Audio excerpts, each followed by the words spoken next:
participants. Let me say that this morning, or today rather, the Academy will be having the third presentation in our series. The first one was kicked off by Professor Kola Abimbola, our own Babalawo, Professor of Philosophy of Science, African philosophy, philosophy of law, an erudite colleague from Howard University. The second presentation was given by Professor Tabona Shoko. That happened after the first colloquium of the Academy. Now, the presentation we should have had today was from another colleague, but due to a number of factors, that did not happen. So my presentation is just more or less a stopgap to make sure that we don't have a break in the series, especially given the fact that we have publishers who are interested in looking very closely at what we are doing and, you know, willing to help us to publish when we are ready. For that reason, I felt more or less as the president of the Academy to step in the breach and make a presentation of something which I had done sometime last year, which I felt might reasonably be shared. And, you know, the contribution and comments from our colleagues would also help me in further developing the project. The project is something bigger than me. Is not something that I alone would be able to handle, because it is, in a sense, more or less a challenge to the orthodoxies which have ruled our collective intellectual space for such a long time. So with that coming from me as your servant and coordinator of the seminar series, let me go now to my presentation. The way the presentation would go is the presenter, which happens to be me, will go on for about, you know, maximum 40 minutes. I'll try to make it shorter because I know all of us are very busy with various activities. After the presentation, there will be the question and answer session, during which, you know, our colleagues will then be able to, ask questions, which will then be, you know, which will then take the questions as they come, and then, you know, there will be the discussion period when, you know, all of this will take place. So that will be the way it will go. I hope that the discussion will be enriching to help all of us to see what needs to be done and how we can go about doing it. All right, so here goes. I hope you are able to see the shared screen. Everyone able to see the shared screen? All right, thank you so much.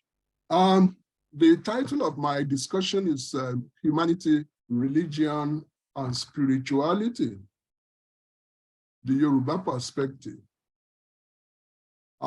Credits. This discussion took some shape while I was visiting fellow at the Rhodes University Center for African Studies, Rhodes University, Makanda, Grahamstown, South Africa. The visit itself, that is the fellowship, was funded by DFG, that is the German Research Foundation, under Germany's Excellence Strategy, funding number EXC 2052/1. A disclaimer is necessary. The DFG is not responsible for the views expressed by the presenter. I also want to acknowledge the Academy of African Indigenous Religions, Theology, and Arts. The home state, the home base, we hope, would be University of the Free States, Republic of South Africa. Now, a version of this paper was presented at the University of Zimbabwe, Mount Pleasant, Harare, Zimbabwe, and at the Zimbabwe National Open University in Harare in 2022. And also, that trip was sponsored by the generous grant by Pan-African Strategic and Study Group, based in Lagos, whose executive secretary is our indomitable Major General Olasende Ishola Williams, who retired. Okay, so I need a few caveats. And the three caveats with which I'll preface my discussion is this. If I had said that my presentation is about religion and spirituality in Africa, some of my colleagues will begin to complain that there is overgeneralization.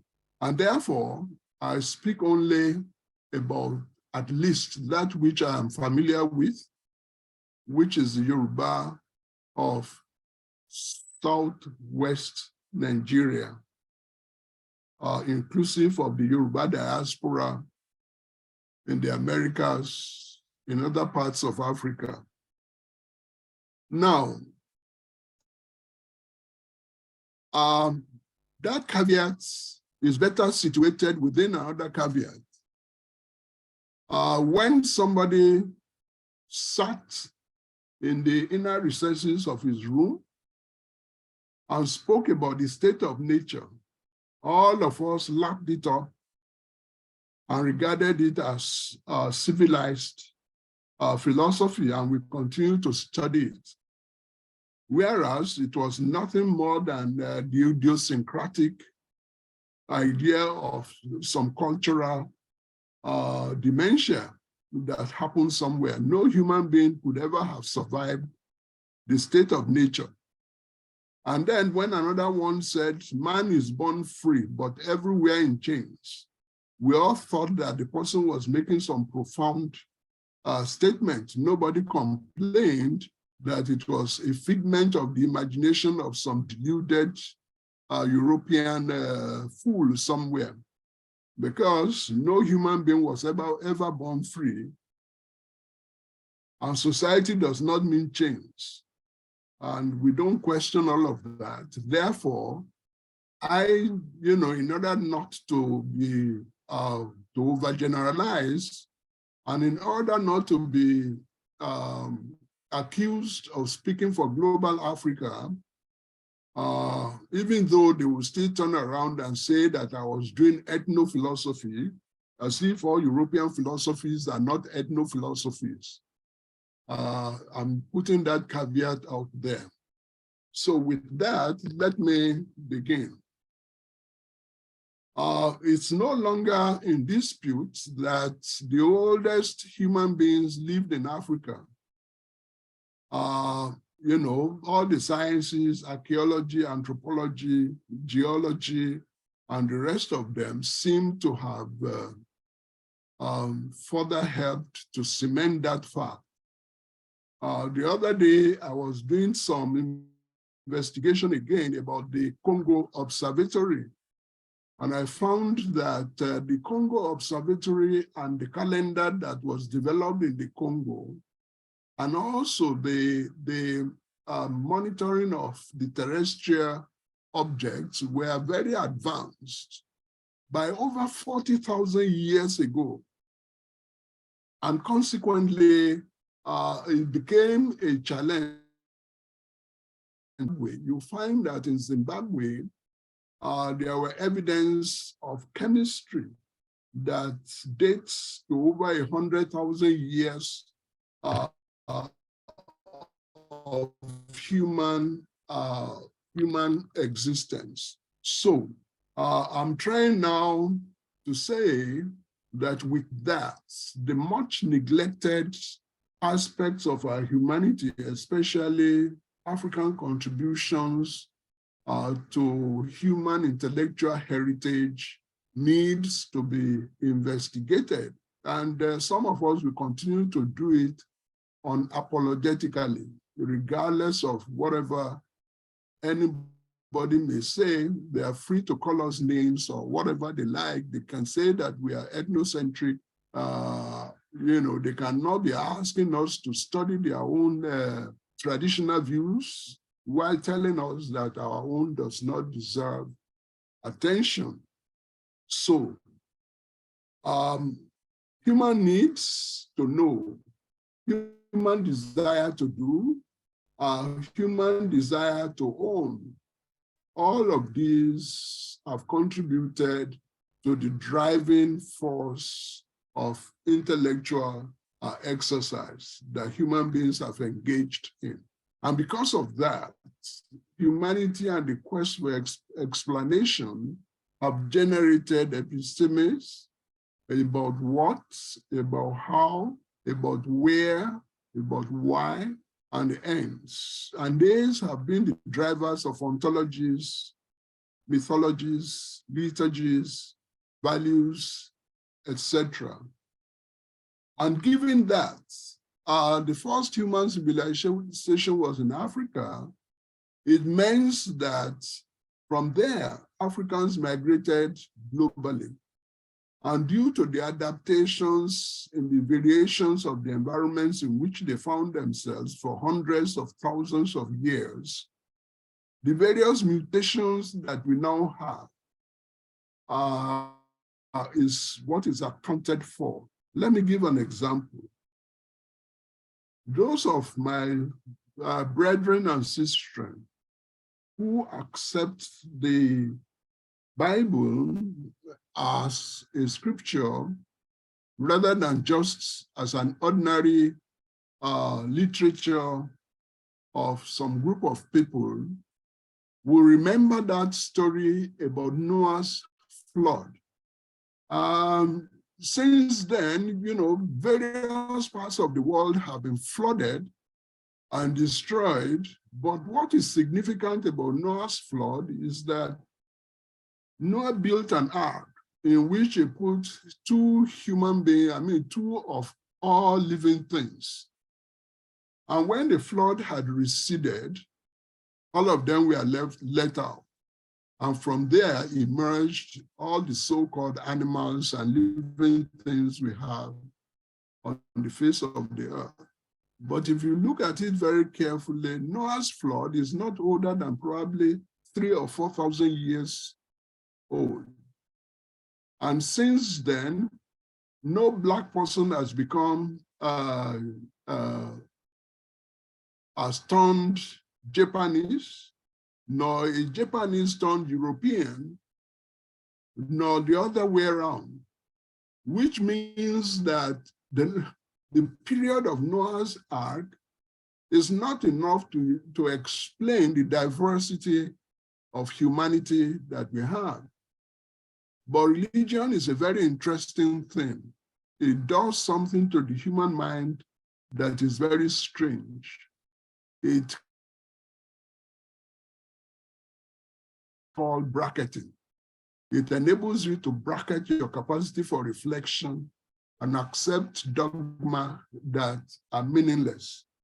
But that's just the way it is. So the fecundity of Africa is both a blessing and a curse.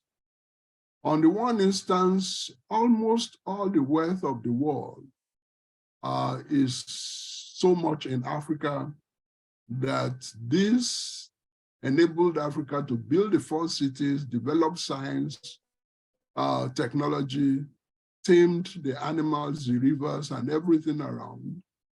And Africa actually colonized the whole world because it was from Africa that people migrated into the Pacific. When you look at the Trobriand Islands, the Tonga, New Zealand, and all other parts of that region, including Latin America, because when the first Europeans to emerge from the barbarity of Europe got to the Americas, they thought that they had reached the West Indies. And to discover that Black people were already there was very, very destabilizing to the idea of their own, of being the only civilization in the world.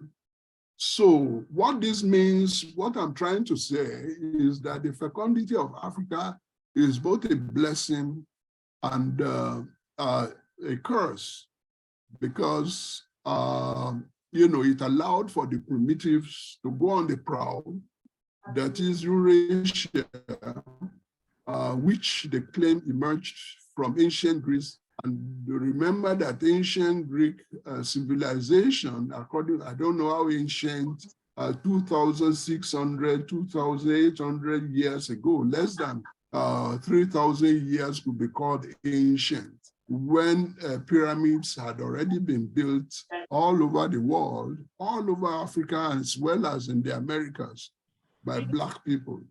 But let us grant them that the ancient Greece brought a civilization, and then they built all of these on certain foundations, certain theories, certain ideas.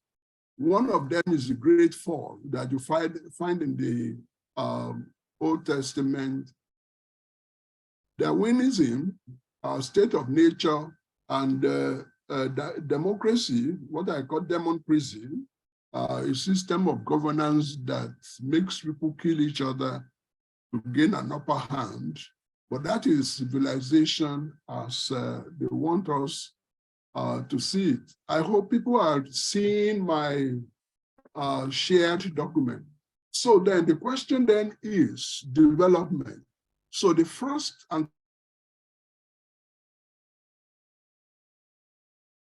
we are the Middle East, that is the Arabian Peninsula, only for that particular region to be also very, very,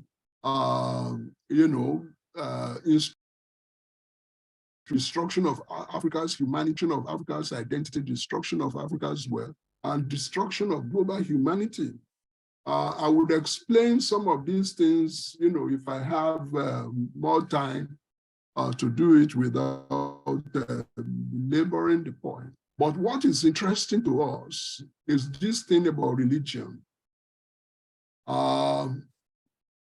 The Middle East, well, many of us are aware that the trans-Sahara slave trade preceded the transatlantic slave trade.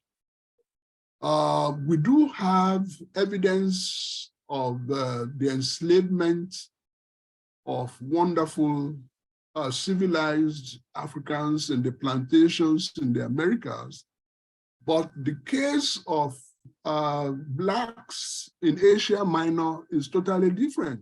What the Arabs did to Africa is exactly what Argentina did to Blacks. They wiped them off totally, that you can't even find evidence of Black enslavement in the Arabian Peninsula. Evidence shows that the women they suffered hysterectomy, and the men were castrated so that they would not procreate.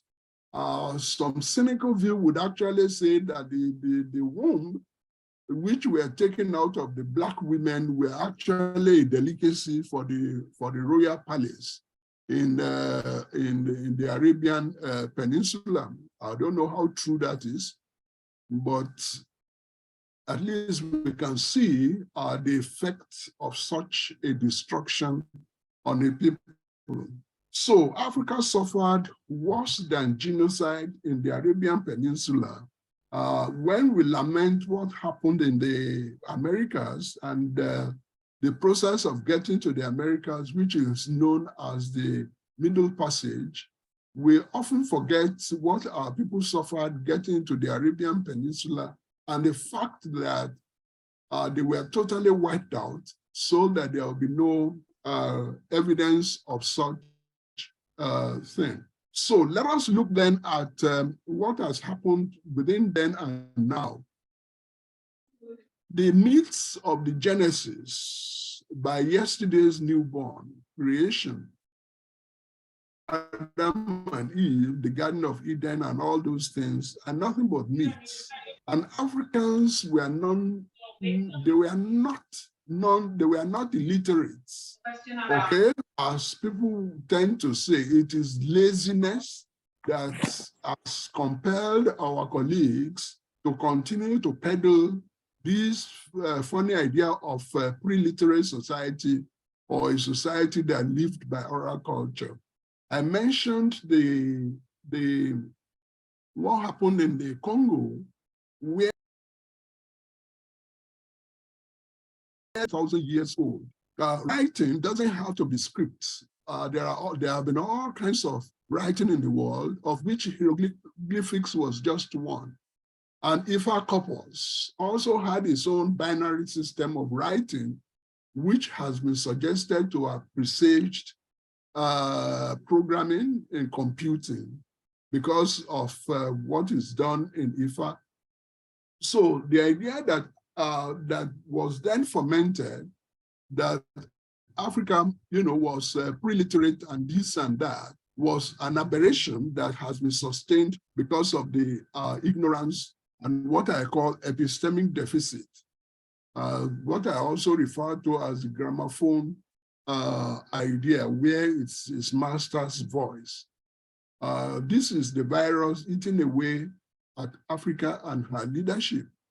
We copy the education of the West and others and weaponize it to miseducate ourselves. We copy the religion and weaponize it to commit communal homicide on each other. And we copy the jurisprudence of the West, especially the common law, and weaponize it to destroy the poor, forgetting that none of these was intended for anything. And then we copy democracy. We saw what just happened in Nigeria. And we copy the economics, and use it to create destitution. South Africa is battling, the after effects of embracing that, what is called libertarian or liberal democracy. We copy the culture, which also helps in the destruction of our own cultural values. So what I'm then trying to suggest is that it is important for us to go back and look at African indigenous religions, the spiritualities that you find there, and begin to look at how that can actually be a lesson to the world. Because just as you find in Asia, before the modern times, the spiritualities in Asia and in Africa, they were never used for creating antagonism between people. Religious warfare or the hatred of one God for another is a Middle Eastern invention, and it's a tool for the destruction of the world. Therefore, I'm suggesting that human civilization has evolved over hundreds of thousands of years with evidence all over Africa, and that when Asia Minor and the Mediterranean world finally woke from their barbarity, they started formulating ideas which others have transcended, which they have gone beyond. They formulated fraudulent ontologies, epistemologies, logics, and so on and so forth. Can you imagine that when you look at the truth functional table that we were taught, they call it traditional logic. They say true or false. But don't forget that true or false does not cover all the categories of what human beings can know. But that is the kind of logic that we were compelled to teach our young people in school, because they tell you that a statement is either true or false, which is absolute nonsense. For one, a statement may be neither true nor false because true and false, depending on the situation, okay? And apart from that, as I tell young people, when you look at the coin and you say head or tail, that's that doesn't help, because it's the common coin that we tail as the end. So understand. So I'm suggesting that we need to begin to look very carefully at these things. The idea of creation stories. There is no civilization that doesn't try to account from where they came from. And none should be privileged over others. And that is why in Yoruba we say Igba Iwase. Anytime, the idea of Armageddon is an abomination, because Yoruba people say, that is, there is no end to anything. And if you look very carefully at it, these might also be what is being suggested. So, some of the ideas which we look at in order for us to understand, the nature of what religion is doing, what the two domineering religions have been doing. They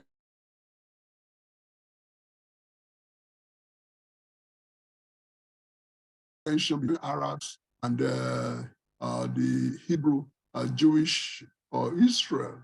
I mean, if you look at it very carefully, the idea of the chosen race and the promised land only created a fertile ground for discord, because if you have 10 children and as a father you choose one and you say, yes, you are going to be my favorite, and all that belongs to the rest of the family, I'm going to give it to you. The only option you have as a father is to kill the rest of the children and leave the only one. But for you to say that that only one should go ahead and possess everything and expect the others to keep quiet is to create the kind of situation you have in Palestine today, that is the Arab world.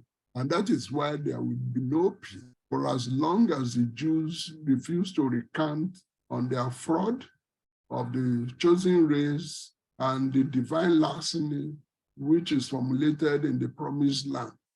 So then you also find the idea of absolutes of good and evil, living and non-living, domination and coexistence, labor and idleness. I'm suggesting that a careful look at indigenous African traditions show that all of these absolutes make no sense. And they could not make sense for a people who are civilized enough to understand that, in good, you can have evil good, and that anything can transition from one thing to the other very easily. So what then am I looking at? Looking at the way in which we define reality, and look at how Yoruba tradition defines reality, and see the contrasts. According to the Arabic tradition, work is a curse, okay? And that's what you find in the book of Genesis. that after God created everything, he put them in the Garden of Eden and they didn't have to do any work. And the only thing that they did was just to collect manna and they were fed. Well, I think that anybody who believes that, actually needs to ask if indeed manna was there and available and all they had to do was just pick it and eat it. You have to look at the definition of labor, of what you call effort. Any situation where you pick anything at all, itself means that you are exercising, you are doing some labor, and masticating as well as swallowing any work at all should never have had to take place if indeed human beings only started to work because Adam fell from grace. So I'm trying to show that in contrast with that, you find the Yoruba called, which says, Iṣẹ́ lóògùn iṣẹ́, múra sí iṣẹ́ ọ̀rẹ́ mi, iṣẹ́ la fi ń dẹni gíga, bí a kò bá rẹ́ni fẹ̀yìntì, bí ọ̀lẹ là á rí, bí a kò bá rẹ́ni gbẹ́kẹ̀lé, àtẹramọ́ iṣẹ́ ẹni. Ìyá rẹ̀ lè lówó lọ́wọ́, bàbá rẹ̀ sì lè lẹ́sìn lẹ́ẹ̀kan. Bó o bá gbọ́ fún ẹ, apá lára, ìgúnpá níye kan. Bí ayé ń fẹ́ni lénìí, bí o bá lówó lọ́wọ́ wọn a máa fẹ́ ẹ lọ́la. Ǹjẹ́ kò wá dẹni tí ń rágó kò rí báyé ṣe ń fi ẹsẹ̀ lẹ́yà? In other words, what you find in the Abrahamic at work and labor as evil is what the Yoruba people understand reality about. They know that if you did not work, you should not eat, okay? And because you did not work, it means that in essence, you are idle, and it means that everybody to the society. So also, when you look at the whole thing about how death is regarded in the scriptures of the Arabs, that is the Jews and their Arab parents, death is regarded as evil. But no, in Yoruba society, death is not evil.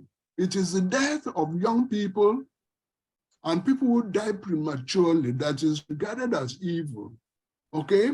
When you have lived to old age, you are celebrated when you pass away. And people come and they enjoy, they celebrate your existence. And that is why in Yoruba society, when they are praying for you, in other words, you will live, in Jamaica, they say you will live until they sun you. That is, you will live so long that they will have to put you out in the sun so that you can get some vitamin C. Death is not an evil thing. Death is something that must happen, but it must happen when you have lived long enough. In other words, what we are saying is that in Yoruba religion, it's a totally different thing. Can somebody mute?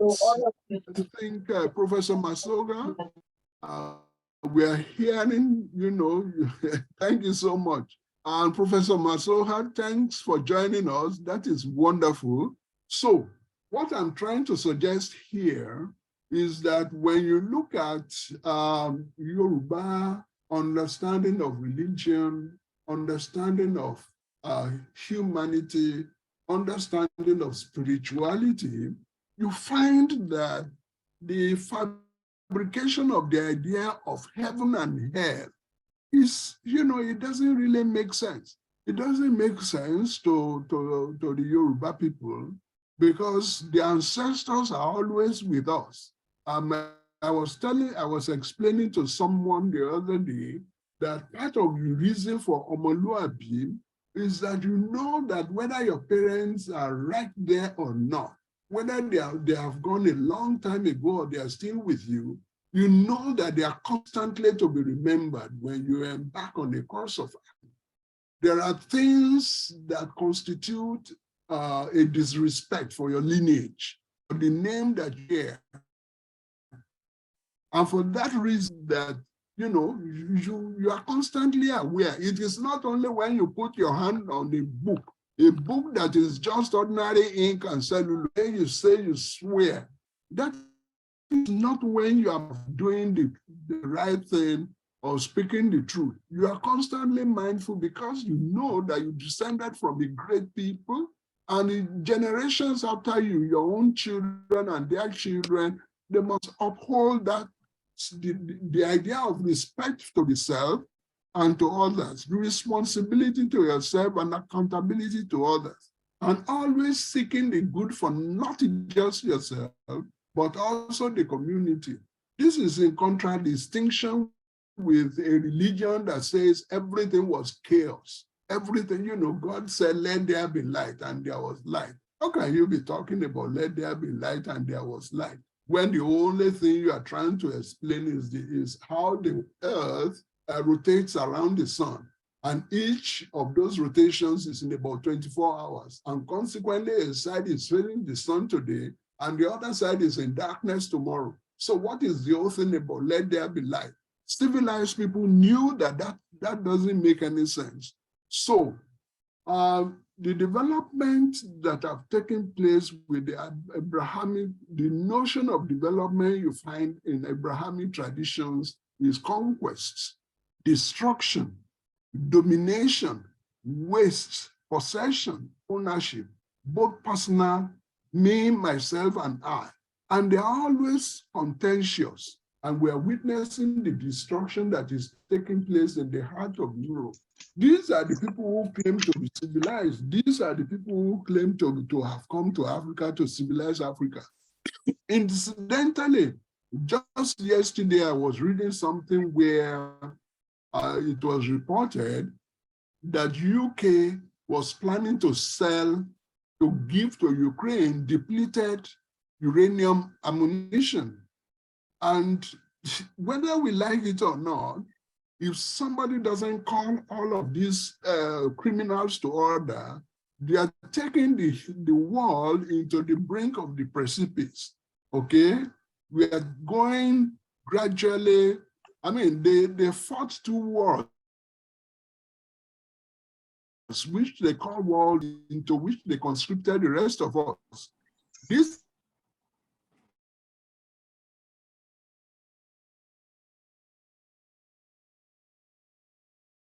into it.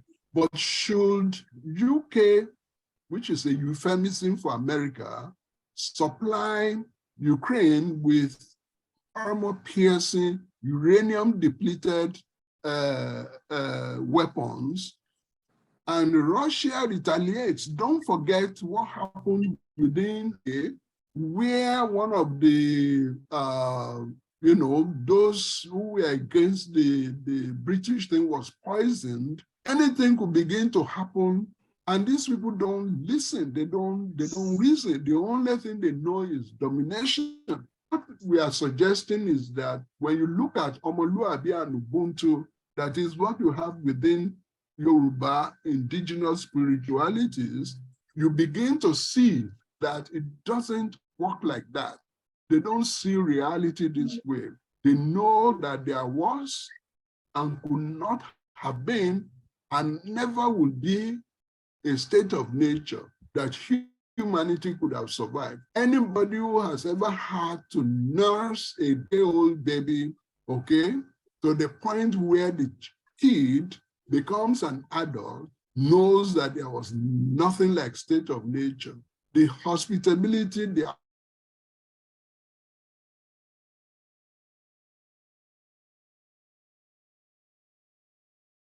something that in my own family, there are 3 traditions that live amicably together. My great uncle, the senior brother to my dad, who was the custodian of the family traditions, was a traditional chief in the Esauke King's Court, okay? And during the Elephant Festival, we all went around the town of Esauke celebrating Elephant, and we would cook a stew. A stew was that we used to celebrate Elephant, and we would cook it and we eat it. and we do all kinds of things. And during the Egungun festival, my father, who happened to be a deacon, one of the elders in the church, we all go to church, we do everything, the apostolic church. And I'll chase my classmates and try to whip them. It was part of it. And then the immediate junior brother to mother was a Muslim. In other words, we had 3 festivals that we celebrated together. Nobody knew any friends, okay? Nobody knew who was Muslim. During the Muslim festival, all of us would go to Ileya, we all go and eat their ram, we all go to the mosque with them, we do everything together, come home, you wouldn't know who was actually celebrating, whether it was my father's house was doing it or the next neighbor was my uncle, his junior brother. And during the Elefo festival, the same thing. And when it is Christianity now, you find exactly the same thing. Why? Because Yoruba people, they were not religious in the orthodox scholarly definition of religion. They were not religious in that sense that says that somebody who doesn't believe what you believe is your enemy. Who doesn't believe what you believe is going to hell. If they don't convert and become what you are, then they are nothing. That wasn't the case. And when the Apostolic Church was having their, what do you call it? Usually we have what we call harvest season. We have Easter period, we have Christmas period. I took part in rehearsals for plays in the church. We had David and Goliath, we did Jesus Christ and the disciples and all the crowd, and everybody come together. So what I am suggesting here is that indeed Yoruba people were not religious, they were spiritual. And because they were spiritual, they emphasize humanity. And this humanity means live and let live. They live with the environment in peace. They live with others in peace. Whether you agree with them or not was not a problem. Let me say further. You see, when Boko Haram started the bombing and all those things in the north, and when ISIS and all of them were setting up all their camps and this and that, they looked at the south. You know that in many areas in Nigeria, Islam was actually in many areas in the southwest, which is Yoruba society, before it got to many places in the north, okay?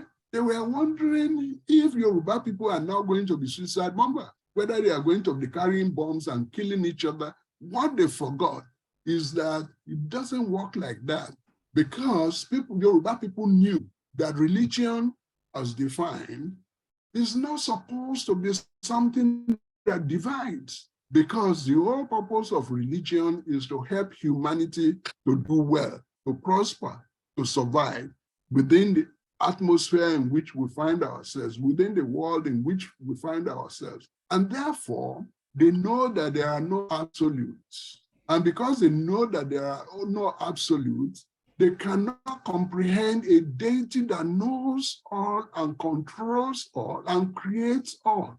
Olodumare in indigenous Yoruba belief system consults is diviner, okay? And that was why, you know, when Okot wrote the idea of intellectual smuggling, that African intellectuals were robbing African gods in borrowed garments, he was very correct, he was accurate, because that was exactly what our intellectuals, especially those of them who were schooled in Islam or in Christianity, who went to all those schools. And many of us have been so damaged because of the kinds of education that we received. We have been, our knowledge of us so destroyed, okay? And therefore, what I'm suggesting is that Africa, Yoruba society, Yoruba culture has a lot, okay? Because I ask a few questions. Do we want to follow the Western world, that is America and Europe, into destruction? The only industry that is thriving in America today is the Pentagon, the war industry. And with Trump, truth finally died. Conscience has died. Humanity has died, okay? the only thing that prospers is destruction.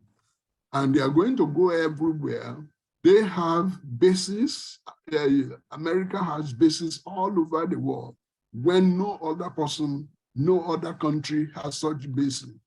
And then it's all that you either follow us or we will sanction you. Or shall we Arab war into self-destruction?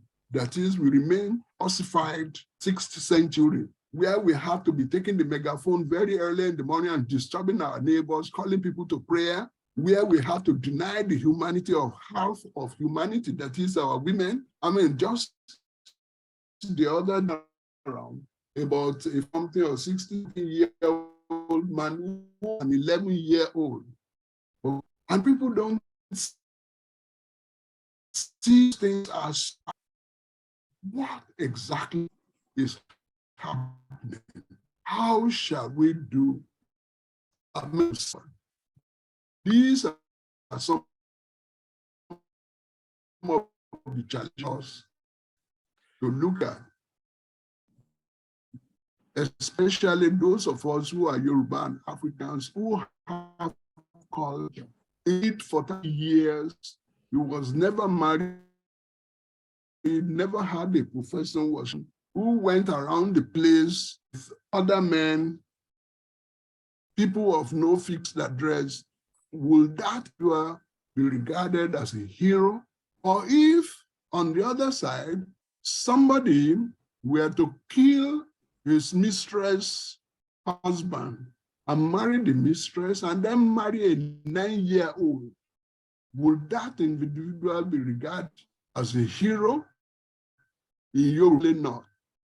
And I'm saying it's time we all come back and begin the process of reassessing what we do, how we do it in global Africa. Thank you very much. Esheo, thank you. Ireo.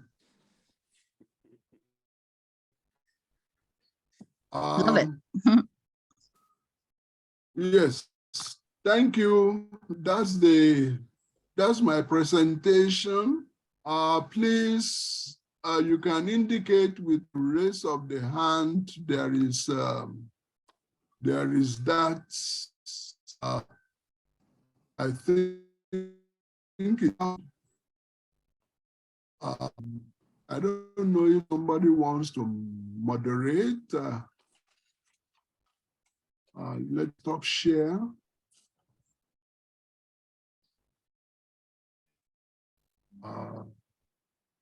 Cecil Johnson is raising the hand, sir. Oh, yes.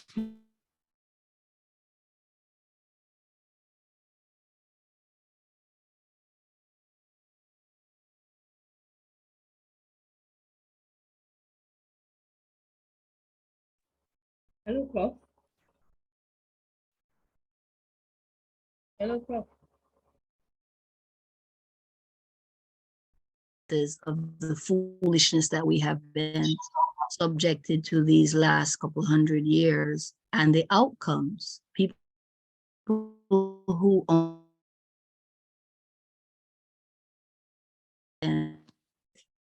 Yes, thank you so much.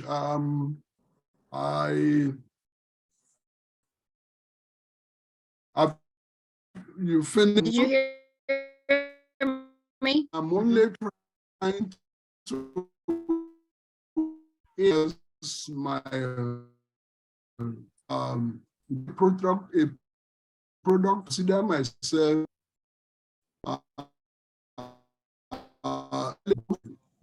Yoruba and recognizing Western culture inside both, and that's responsible for my idea.